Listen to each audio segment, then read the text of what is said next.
जय हिंद स्टूडेंट्स। आज हम सब कक्षा छठी की सुरभि संस्कृत का पाठ 1 पढ़ेंगे। ठीक, इसका नाम क्या है? अच्छा, पाठ 1 को संस्कृत में क्या कहा जाता है? प्रथमः पाठः। तो हमने ह क्यों लगाया? ह हमने इसलिए लगाया क्योंकि यहाँ विसर्ग है और इस विसर्ग का उच्चारण क्या होता है? ह। समझ गए? जब मात्रा नहीं हो शब्द के आगे, ये जो वर्ण के पीछे या विसर्ग के पहले मात्रा नहीं है। अब यहाँ यदि आ की मात्रा होती तो यहाँ क्या हो जाता? पाठः, हा हो जाता, है ना? आ की मात्रा होती है तो विसर्ग का उच्चारण क्या होता है? हा। ऐसे ही छोटी ई की मात्रा होती है, मान लो की में है और विसर्ग है तो क्या हो जाएगा? ही, की ही, ऐसा पढ़ा जाएगा। और बड़ी ई की है तो भी ही पढ़ा जाएगा। तो यहाँ जो ये विसर्ग है उसका उच्चारण हम ह करेंगे। क्यों? क्योंकि म में कोई सी भी मात्रा नहीं है और ह में भी कोई सी मात्रा नहीं है। ध्यान में आया? ये क्या है? विसर्ग। क्या करेंगे? ऐसे दो बिंदी जो होती है उसको क्या बोलते हैं? विसर्ग। विसर्ग का उच्चारण कैसा होता है? बिना मात्रा वाले शब्द में ह होता है। आ की मात्रा के बाद में यदि विसर्ग हो तो क्या होगा? हा होगा। आगे हम पढ़ेंगे। देखिए यहाँ ये र में आ की मात्रा है तो हम यहाँ क्या पढ़ेंगे? हा, स्वराहा। क्या पढ़ेंगे? स्वराहा। समझ में आया? ऐसे ही यदि छोटी ई की मात्रा है तो छोटी ई की मात्रा के लिए हम क्या उच्चारण करेंगे? ही। और बड़ी ई के लिए भी हम क्या करेंगे? ही। ठीक, जैसे जैसे आगे आते जाएंगे मैं आपको बताती जाऊंगी। अभी हम क्या पढ़ेंगे इसको? प्रथमः पाठः। पाठ 1 शब्द परिचय। शब्द परिचय। ठीक, अब इसमें क्या है? शब्द परिचय में क्या क्या आ रहा है? स्वराहा। हम हिंदी वर्णमाला भी पढ़ते हैं तो सबसे पहले क्या होता है? स्वर होते हैं। क्या होते हैं? स्वर। तो यहाँ पर आपको संस्कृत में स्वर और व्यंजन दिए गए हैं, वो हमें पढ़ना है। सबसे पहले क्या दिया है? सबसे पहले दिया है अश्वः। अ से शुरू होता है। हमने वर्णमाला कहाँ से सीखी है शुरू होना? अ से। तो यहाँ भी सबसे पहला वर्ण है अ। अ से क्या शब्द बना? अश्व। और यहाँ विसर्ग है, हम क्या पढ़ेंगे? अश्वः। क्या पढ़ेंगे? अश्वः। मैं जो पढ़ रही हूँ वीडियो देखते देखते आपको भी मेरे पीछे दोहराना है। ठीक है? अश्वः। क्या पढ़ेंगे? अश्वः। ठीक, अश्वः का मतलब क्या होता है? घोड़ा। क्या होता है? घोड़ा। ऐसे ही अ के बाद क्या आता है? आ से क्या शब्द बना? आम्रम। आम्रम। अब ये म में एक तो इधर है, ये र है, लेकिन जो ऐसा है ये क्या होता है? हलंत। इसको क्या कहते हैं? हलंत। क्या कहेंगे हम इसको? हलंत। अभी हमने विसर्ग जाना था, ये विसर्ग है और ये जो है ये क्या है? हलंत है। ठीक, याद रखेंगे। आम्रम। आम्रम का अर्थ क्या होगा? आम। क्या होगा? आम। और ये हलंत है, हलंत का अर्थ होता है ये म कैसा है? आधा है। कैसा है? आधा है। तो आधे म को हम म ऐसा नहीं पढ़ेंगे, आम्रम। ठीक, आम्रम। अब म पूरा होता तो हम क्या पढ़ते हैं उसको? आम्रम। लेकिन ये गलत है, यहाँ पर हलंत है इसलिए हम क्या पढ़ेंगे? आम्रम। ठीक है, आगे चलते हैं। क्या दिया है? आ के बाद क्या आता है? ई। क्या आता है? ई। तो ई के लिए यहाँ पर एक ये ई और ई से बनने वाला शब्द है इष्टिका। क्या पढ़ेंगे इसको? इष्टिका। इष्टिका का अर्थ क्या होता है? ईंट। क्या होता है? ईंट। ठीक है, और बड़ी ई से शुरू होता है ईशः। क्या पढ़ेंगे? ह विसर्ग है इसलिए हमने ह लगाया। ईशः यानी ईश्वर या भगवान। आपको मैं जो जो भी शब्द बताती जा रही हूँ या लिखती जा रही हूँ वैसे आपको अपनी कॉपी में अ से शुरू होने अश्वः, एक साइड हम क्या करेंगे? यहाँ पर शब्द लिखेंगे और यहाँ अर्थ। तो हमने यहाँ लिख दिया अश्वः। यहाँ उसका अर्थ आपको लिखना है घोड़ा। ठीक, फिर आम्रम, उसका अर्थ होता है आम। ये आपको यहाँ पर लिखना है। ठीक, आगे चलते हैं। ऊ से क्या होगा? उष्ट्रः। फिर विसर्ग आया, हमने ह बोला उष्ट्रः। मैं पढ़ रही हूँ, आपको भी पीछे पढ़ना है। उष्ट्रः। ठीक, उष्ट्रः का अर्थ क्या होगा? ऊंट। क्या होगा? ऊंट। और उड़ना। उड़ना का अर्थ क्या होगा? उड़ना किसे कहेंगे? ऊन को। क्या किसे कहेंगे? ऊन को। ठीक है, उड़ना, ऊन। अब आगे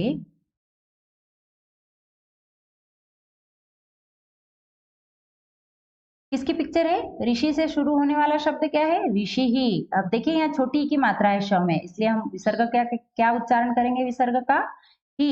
क्या पढ़ेंगे इसको? ऋषि ही। क्या पढ़ेंगे? ऋषि ही। तो ऋषि ही का अर्थ क्या होगा? ऋषि।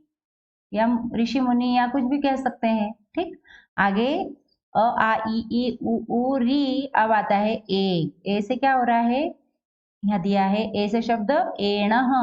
ह आया, विसर्ग मात्रा नहीं है इसलिए ह। एणः का अर्थ क्या होगा, 12 सिंगा। क्या होगा, 12 सिंगा। और ऐन्द्रजालिकः, ये ए है, इसमें ऊपर मात्रा नहीं है, लेकिन इस ए में ऊपर मात्रा है, इसे हम क्या पढ़ेंगे, ऐन्द्रजालिकः। क्या पढ़ेंगे, ऐन्द्रजालिकः। ऐन्द्रजालिकर किसे कहेंगे हम, जादूगर को। किसे कहेंगे, जादूगर को। फिर यहाँ देखिए किसकी पिक्चर दी है, होठ की, तो यहाँ ओष्ठव, औ की मात्रा है इसलिए क्या पढ़ेंगे, ओष्ठव। ओष्ठव का मतलब होता है ओठ।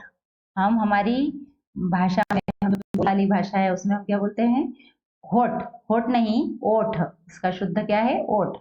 ठीक, औषधम, इसको औषधम नहीं पढ़ेंगे, क्या पढ़ेंगे, आओ, क्योंकि ये दो मात्राएं हैं। औषधम यानी क्या होगा, दवाइयाँ या दवाई। ठीक है, औषधम, दवाइयाँ। आपको ऐसा अपनी कॉपी में शब्द और अर्थ ऐसे लिखना है अलग अलग। अब आता है, स्वर पढ़ लिया हमने, अब आता है व्यंजनानी। क्या आएगा, व्यंजनानी। अब यहाँ पे हमने ये य है, जो य है उसका उच्चारण हम ज के पहले, जब भी य हो, है ना, ज के पहले ही नहीं, च, छ, ज, झ, इन सब वर्णों के पहले जब क्या हो, य हो, तो उसका उच्चारण हमें न से नहीं करना है, हम व्यंजन नहीं कहेंगे, हम क्या कहेंगे, व्यंजनानी। क्या पढ़ेंगे हम इसको, व्यंजनानी यानी व्यंजन, व्यंजनानी, व्यंजन। ठीक है, अभी तक हम स्वर और व्यंजन ऐसा पढ़ते थे, लेकिन हमें जब पता हो गया है तो हम क्या करेंगे, सही सही उच्चारण करेंगे, व्यंजन नहीं कहेंगे, क्या कहेंगे, व्यंजनानी। ठीक, कमलम। अब व्यंजन के कौन कौन से हैं, क से शुरू होता है कमलम। अब यहाँ कमलम नहीं पढ़ेंगे, हलंत है इसलिए क्या पढ़ेंगे, कमलम। कमलम का क्या होगा, कमल। खड्गः, अब खडगः नहीं पढ़ेंगे, ड आधा है तो खड्गः। क्या पढ़ेंगे, खड्गः यानी क्या होगा, तलवार। ठीक है, ऐसे ही गणेशः। गणेशः का अर्थ होगा, क्या होगा, गणेश। घटः, घटः का क्या होगा, घड़ा। ठीक, और आगे दिया है गंगा। क्या दिया है, गंगा, तो यहाँ पर इसका अर्थ क्या होगा, गंगा नदी। ठीक, आगे चलते हैं, आगे क्या दिया है, च से शुरू होने वाला क्या वह शब्द है, च से चक्रम। चक्रम का मतलब क्या होगा, चक्र या पहिया। ठीक, छत्रम, छत्रम मतलब क्या होगा, छाता। और जलयानम, जलयानम यानी जहाज। कौन सा जहाज, जो पानी में चलता है। और झरह, झरह का अर्थ क्या होगा, झरना। झरह का अर्थ क्या होगा, झरना। चैचू, देखिए च के बाद, च के पहले फिर आया इय, तो हम क्या पढ़ेंगे, चैचूहू। और ये छोटा ऊ की मात्रा है इसलिए हम विसर्ग का उच्चारण क्या कर रहे हैं, हु। विसर्ग का उच्चारण क्या किया हमने, हु। क्यों किया, क्योंकि यहाँ विसर्ग के पहले छोटा ऊ की मात्रा है, तो चैचूहू क्या होगा, चैचूहू। आगे दिया है ट से शुरू होने वाला शब्द टंकण यंत्रम। क्या पढ़ेंगे इसको, टंकण यंत्रम यानी टाइपिंग मशीन। क्या होगा ये, टाइपिंग मशीन। ठीक है, सॉरी, ये टाइपिंग मशीन। और ठठकह, ठठकह यानी ठठेरा, जो बर्तनों का काम करता है, वह क्या होता है, बर्तन टूट फूट जाते हैं उसको सही करता है, वह कौन होता है, ठठेरा। तो ठठेरा को संस्कृत में कहते हैं ठठकह। ठीक है, ऐसे ही डमरुहु, ये बड़ा ऊ की मात्रा है तो हमें डमरुहु में हु लगाया। डमरुहु का अर्थ क्या होगा, डमरू। और ढौलह, ढौलह मतलब ढोल। संस्कृत में दो मात्राएं लगी है, इसको ढौलह पढ़ेंगे, लेकिन हिंदी में हम ढोल बोलते हैं इसलिए एक मात्रा लगाई तो ढोल। और बाणः, बाणः का मतलब क्या होगा, बाण या तीर। ठीक है, इन शब्दों के अर्थ कहाँ लिखना है आपको, कॉपी में। आपको एक एक करके सारे शब्द और अर्थ ऐसा कॉपी आपको कंप्लीट करनी है। अब यहाँ पेड़ का चित्र है, पेड़ को संस्कृत में कहते हैं तरुहु। विसर्ग कहाँ है, मात्रा के बड़ा ऊ की मात्रा के बाद, तो हु उच्चारण हुआ, तरुहु। तरुहु यानी वृक्ष, वृक्ष या फिर पेड़। अब थह, थह का मतलब क्या होता है, जो छोटी छोटी चोटियां होती है, टीला होता है ना, तो ठह यानी पर्वत, छोटे जो पर्वत होते हैं वो। और दर्पण, दर्पण किसको कहेंगे? आईना, ठीक है। दर्पण का मतलब क्या होता है? आईना। और धनुहु, धनुहु यहाँ पे छोटा ऊ है इसलिए हु उच्चारण हुआ। धनुहु यानी क्या होगा? धनुष, ठीक है। धनुहु का धनुष। अब नरेशः, नरेशः किसको कहते हैं? राजा को। और पर्णम, पर्णम का अर्थ क्या होगा? पत्ता, क्या होगा? पत्ता, ठीक है। फिर फणी, फ से क्या शुरू होता है शब्द? फणी। फणी का अर्थ क्या होगा? फणी का अर्थ होगा सांप, क्या होगा? सांप, ठीक। और बकह, बकह का अर्थ होगा बगुला। बकह किसको कहते हैं? बगुला को। और भल्लुकह, भल्लुकह किसे कहेंगे हम? भालू को। भल्लुकह मतलब भालू, ठीक है। और मयूरह मतलब मोर। ऐसे ही य से क्या शुरू होगा? ये क्या है? न्य, इसको क्या पढ़ेंगे? न्य। यज्ञ, क्या पढ़ेंगे? यज्ञ। हम यज्ञ करते हैं, ज्ञ नहीं। क्या पढ़ेंगे? शुद्ध उच्चारण इसका ज्ञ, यज्ञ, ठीक। यज्ञ का यज्ञ। और रथः का क्या होगा? रथ। रथः का अर्थ क्या होगा? रथ। अब देखिए लड्डू, और इसमें ऊ की मात्रा है इसलिए विसर्ग का उच्चारण क्या होगा? हु, तो क्या हो गया? लड्डू हु। तो इसका क्या होगा? लड्डू हु का लड्डू। और वटह, वटह मतलब किसका पेड़? बरगद का। वटह किसको कहेंगे? बरगद को, ठीक। शशकः, शशकः यहाँ किसकी पिक्चर है? खरगोश की। तो शशकः का अर्थ क्या होता है? खरगोश।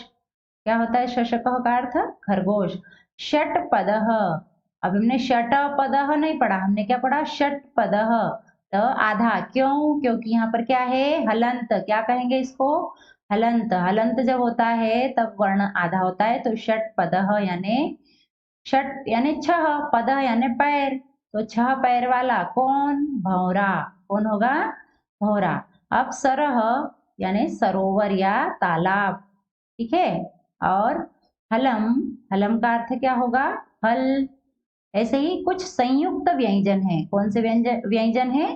संयुक्त व्यंजन, ठीक। क्षत्रिय, संयुक्त क्यों कहा गया है? क्योंकि जो क्ष है वो आधे क और श से मिलकर बना है, इसलिए ये संयुक्त है। दो दो वर्णों से मिलकर बना है, इसलिए यह संयुक्त व्यंजन है। तो क्षत्रिय, क्षत्रिय, ठीक। क्षत्रिय का क्षत्रिय। और क्या दिया है आगे? त्र से त्रसम, त्रसम मतलब वन। और ज्ञानी का मतलब ज्ञानी पुरुष, ठीक। समझ में आ गया पाठ? इसके आगे आपको कुछ चित्र दिए हैं। चित्राणि दृष्टवा नामानि लिख, चित्रों को देखकर आपको नाम लिखना है, ठीक। आप अपने बुक से आपको यह नाम लिखना है और बुक को फिल करना है। बुक में आपको ये फेयर कॉपी में आपके लिए आपके पास पीडीएफ आएगी। अभी मैं आप क्या करेंगे? बुक में इन सबके नाम, जैसे ये क्या है?